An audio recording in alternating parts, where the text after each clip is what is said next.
So alright y'all, welcome to Chris. Today we're going to be discussing the fake Christian. We're also going to be discussing R. Kelly getting arrested for the millionth time, but this one might be different. And we're also going to talk about Jermaine Dupri and his comment on female rappers.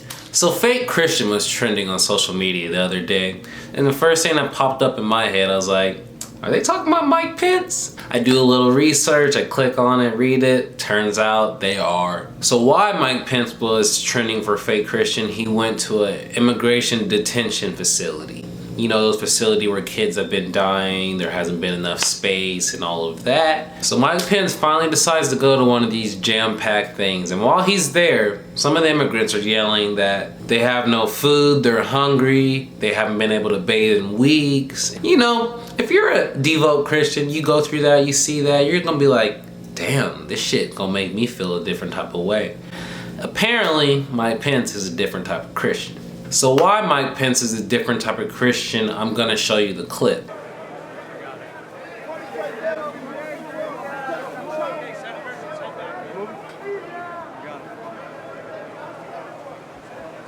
So after seeing that clip, you can tell he's lying his ass off to protect his party and not in the best interest of people. And as someone who's a devout Christian, you would think he would go a different direction. And don't get me wrong, I'm not one of these people that like to discuss politics. It's not my cup of tea. I keep up with it because, you know, we're adults, we need to know what's going on in the world, but it's definitely not my favorite thing to discuss. But when things like this appear or situations like this happen, I feel compelled as a human being to speak on it, because if not, it doesn't sit right with me. Unlike Mike Pence, where he can lie to people and do what he has to do to protect his party, but for me, I have to speak on something. People need to at least be treated fairly. Not being able to bathe in weeks, being hungry, that's not being treated fairly. It's honestly a shame what people do for either their party, for fame, for clout. So shame on you, Mike Pence, for selling out your Christianity for your Republican Party. So tell me if you've heard this before, but R. Kelly is arrested for something dealing with a minor. But this time, it feels a little bit different. And let me tell you why it feels a little bit different. It feels a little bit different because not only do they have 20 videos of it, his inner circle's turning on him because he has no more money. And when you got no more money, you're not paying people off, the truth is gonna come out. And that's what it seems like is happening with R. Kelly. He was arrested on Friday for these 20 videos. They sold him out now. They don't got the money to pay him. He doesn't have the money to pay the families. They're coming out with the truth. So that's very good news, but there's also still news about this whole situation that does not sit right with. It's not even the people that are close to R. Kelly, because you know, if you're close to someone, you're getting paid off, obviously you're gonna do what you gotta do to support your family. But for me, it's the parents that were paid off by R. Kelly. Do you not have any compassion for potentially ruining your kids' lives? The damage that comes from being molested or taken advantage of or just being used how R. Kelly uses this woman is life-changing.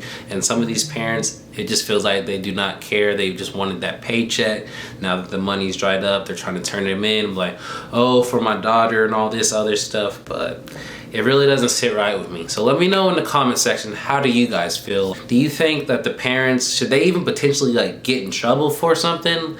Or was everything on R. Kelly's fault? Because to me, these parents, something needs to be held accountable, because we all know R. Kelly has had a history with Aaliyah way back in the early 90s. So at a certain point, you should know if you're dealing with him, he's dealing with younger women in a sexual way.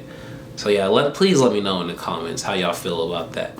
Hopefully, I wasn't the only one shocked to see Jermaine Dupri's name in the headlines this week. I'm like, in 2019? For a certain reason, he gave an opinion about female rappers. Now, I'm not going to distort anyone's opinion one way or another, so I'm going to directly quote him when I read this. I feel they're all rapping about the same thing, Dupri said. I don't think they're showing us who's the best rapper. For me, it's like strippers rapping. Okay, you got a story about dancing in the club, you got a story about dancing in the club, you got a story about you dancing in the club. I mean, honestly, it's just a really dumb statement. And even if the statement was true, who gives a shit? If we had $1 for every time a male rapper sounded the same, we all would be carrying hundreds. Besides the fact that Rico Nasty sounds nothing like Cardi B, it's good to finally have female artists that are making music consistently to be a voice for the young women, because we've had female artists, but it was always few and far in between. So the consistency is good. But don't get me wrong though, I'm not one of these male feminist advocates. Like, I see on social media all the time about WNBA people need to be paid more, or women's soccer need to be paid more. But what they do not understand, there's a thing called revenue. Women's soccer does not bring in the revenue that men's soccer, because in other countries, women's soccer is not as popular, and that's their most popular sport, and it brings in the most money. So of course the guys are gonna bring in more money. WNBA, tell me the last time you saw a game, but I'm pretty sure you could tell me the last time you saw an NBA game. Revenue, you can't bring it up. When it comes to female artists, they do have the capability of bringing up the same revenue as a male artist. So it's the same playing field.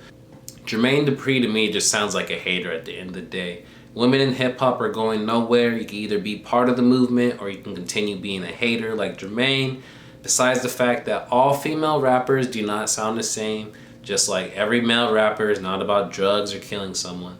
There's variety in hip hop. You guys just choose to ignore it, and that's on you. So let me know how you guys feel in the comment section about the R. Kelly parents of the kids sexually abused. Do you think they should be held accountable for anything, or should all this be placed on R. Kelly using his likeness and fame to take advantage of these parents and kids? Also, do you think Jermaine Dupri is a hater, or do you think all female artists sound the same? Let me know. So if you like this video, don't forget to subscribe, turn on those notifications, share it with your friends. This Chris, I'm out this motherfucker.